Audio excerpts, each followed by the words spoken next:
Saudações, eu sou o Android e nesse vídeo eu vou fazer as polêmicas extras. São aquelas polêmicas que não se encaixavam em uma única categoria, eu havia esquecido ou são muito recentes. Lembrando que a playlist vai estar na descrição, chega de enrolação e vamos lá. O raio roxo do Godzilla, começando com uma polêmica que não é bem uma polêmica, mas ainda assim pouca gente comentou sobre, que no filme King Kong vs Godzilla 2, o Godzilla tá soltando um raio rosa, o que seria uma forma de lacração, porque está transformando o Godzilla numa fêmea ou infeminando ele demais, mas aí então justificar dizendo que não é bem rosa, é mais um roxo, porque o roxo no espectro eletromagnético é mais carregado, é mais energizado, alguma coisa assim do gênero, mas pouca gente realmente se incomodou sobre. Flip Studios, algumas polêmicas incluem que o último jogo foi duramente criticado, sendo considerado medíocre e fácil demais, ou que eles colocaram um personagem não binário, em que as características colocavam nenhum pronome, nenhuma característica, porque eles não queriam ofender ninguém, porque ao mesmo tempo que se eles colocassem alguma coisa ia ser tratado como lacração,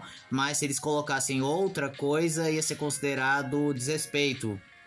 Outra polêmica é que os fãs consideram que os casais ali presentes são muito forçados, não tem química, não tem nada de romance, e por conta disso eles fazem umas fanfics extremamente bizarras, de traição, de abuso, de não sei o que mais, sendo que esses casais são inspirados nos criadores da marca. Paper Mario Remake. No antigo Paper Mario tinha uma Goomba feminina que acompanhava o Mario, então os Goombas machos acabavam meio que chamando ela de bonita, dizendo, por que você tá com esse gordo barbudo aí, vem ficar com a gente. E aí então eles acabavam sendo jogados de escanteio e acabavam brigando com os dois, enquanto nessa nova versão eles apenas falam umas coisas bem nada a ver, do tipo, por que vocês invadiram o nosso underground, o que vocês fazem aqui? E muita gente considerou que era uma falta de respeito com o material original, enquanto outros disseram que antigamente ela sofria assédio. Farm Folks, um simples jogo de simulação de agricultura, mas que os desenvolvedores tiveram a infelicidade de jogar na internet,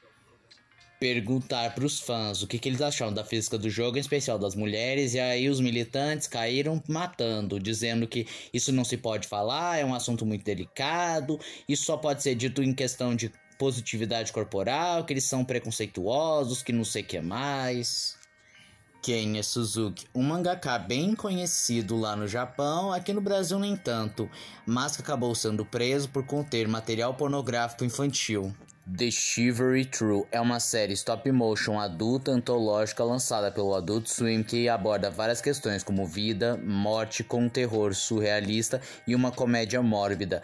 Um exemplo notório é um episódio que um cara, ele quer abrir seu próprio CVV, ou Centro Valorização da Vítima, em que ele escuta a história de um homem que já tentou se matar várias vezes e todas as vezes que ele tentava, acontecia uma boa ação, como por exemplo, ele tentava se sufocar com um gás, só que ele sem querer querendo acabava ajudando crianças que estavam sendo sequestradas, ou ele tentava se enforcar, mas impedir que um homem tentasse atirar nos outros, ou ele tentava provocar uma overdose, mas na realidade ele fez seu sangue se transformar na cura de todas as doenças.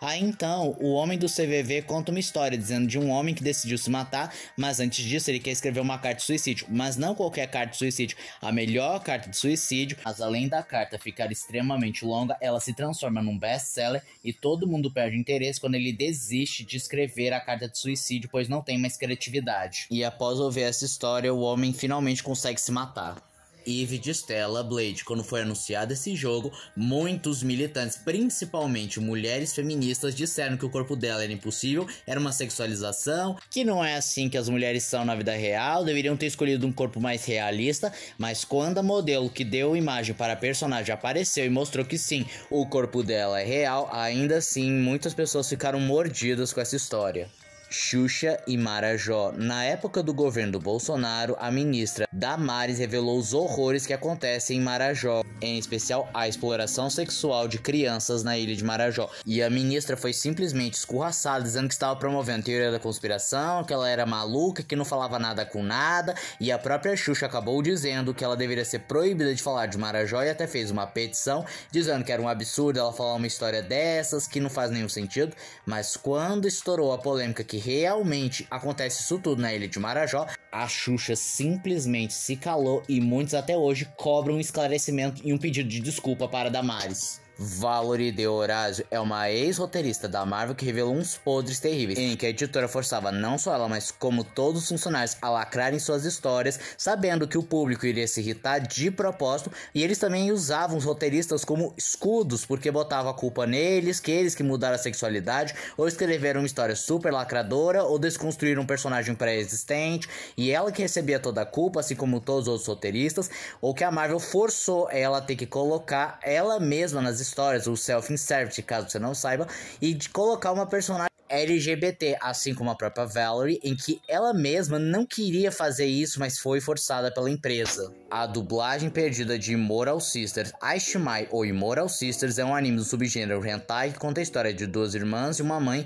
que são abordadas por um homem que veio cobrar a dívida do pai da família, e já que ele não tem dinheiro, ele decide cobrar de outra forma, abusando das mesmas e colocando seu filho para abusar delas. Esse anime estava sendo previsto para ser dublado no Animax, e há fortes indícios de que esse anime realmente ia ser dublado, porque tem um elenco de dublagem, quem ia dirigir, qual estúdio seria. Inclusive o dublador Thiago Kepler, muito conhecido por ser a voz do Dipper de Great Falls e o Rock Lee de Naruto, em uma entrevista confirmou que sim, ele havia dublado e estava ansioso para ver a dublagem, porque essa seria a primeira vez que ele dublou alguma coisa após a sua mudança de voz. Mas o anime nunca foi exibido devido a seu conteúdo explícito e gráfico, e muitos especulam que na realidade não passa de uma lenda urbana. Tyler James Williams e Vincent Martella. Vamos tentar resumir bastante. Tyler James Williams fez o papel do Chris de Todo Mundo Odeia o Chris, e nós brasileiros amamos bastante o Todo Mundo Odeia o Chris. E por conta disso, nas redes sociais dele sempre referem-se aos bordões, às melhores partes de Todo Mundo Odeia o Chris no perfil do Instagram dele.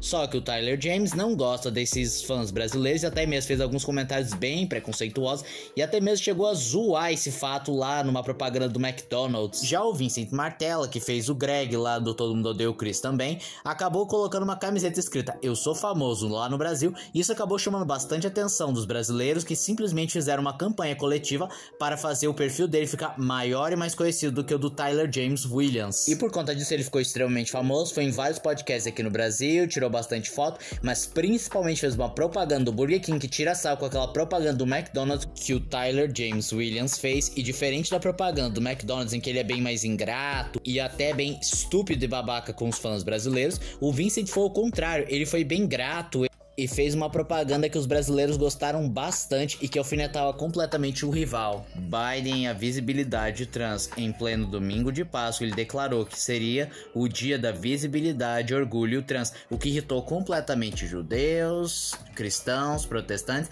porque isso é uma afronta e um desrespeito à fé dos mesmos, ao declarar que o domingo de Páscoa agora será a visibilidade trans, e foi considerado como escárnio a essas fés, como também uma tentativa de apagar mais um símbolo religioso. Skylar Page, ele é nada mais nada menos que o criador de Clarence o Otimista, e ele tem algumas polêmicas, como por exemplo, ele foi acusado de agressão e assédio sexual no trabalho e foi demitido justamente por conta disso, e também foi substituído na dublagem do Clarence. Sim, era ele que fazia a primeira voz do Clarence. Ele também foi acusado de fazer cyberbullying com uma mulher lá no Twitter, dizendo que ele também era uma péssima pessoa no ambiente de trabalho, e ele também chegou a ser preso, mas por roubar armas de brinquedo, e demonstrou ter sérios problemas psicológicos e que sofreu bastante com essa demissão. Pais deixam a criança morrer de fome. Oksana Minonova e Maxim Liutil eram influencers russos que tinham uma criança chamada Cosmos, e Maxir simplesmente decidiu que seu filho não deveria comer absolutamente nada, apenas se alimentar da luz do sol, e até mesmo proibiu Oksana de amamentar a criança. Por conta disso, o menino morreu de fome, exaustão extrema e ainda contraiu uma pneumonia severa.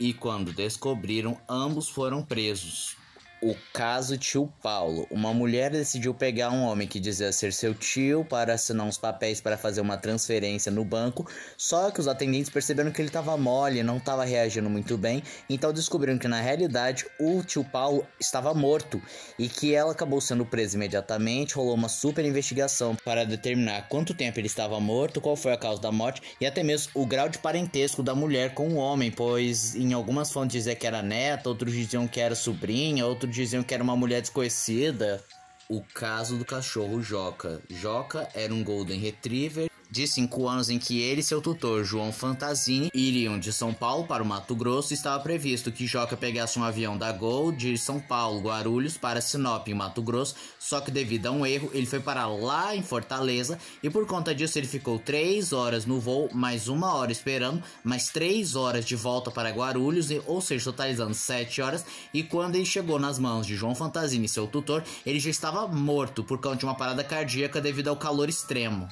O próprio João e sua família entraram com um boletim de ocorrência contra a empresa devido a seu erro, alegando como abuso contra os animais, e isso motivou uma corrente de pessoas e animais protestando contra as más condições do Joca e como ele sofreu na mão da empresa. Imaculada. Esse foi um filme que deu o que falar, que conta a história de uma mulher que vai para um convento na Itália e acaba descobrindo que esse convento de freiras é na realidade um culto para tentar trazer Jesus de volta à vida, em que uma mulher entra em contato com um prego que prendeu Cristo e acaba ficando grávida do mesmo, mas na realidade não é Jesus, e sim ela está grávida do próprio demônio. E isso foi bem controverso, como por exemplo mexer com forças ocultas ou colocar Jesus no meio dessa história macabra de terror. E esse foi o vídeo de hoje. Se você gostou do vídeo, se inscreva no canal, compartilhe o vídeo, comente, dê o seu like, dê sugestões de que vocês querem ver aqui no canal. Também não esqueça de ativar as notificações, chave de like, caso gostem dos meus vídeos. Então, tchau.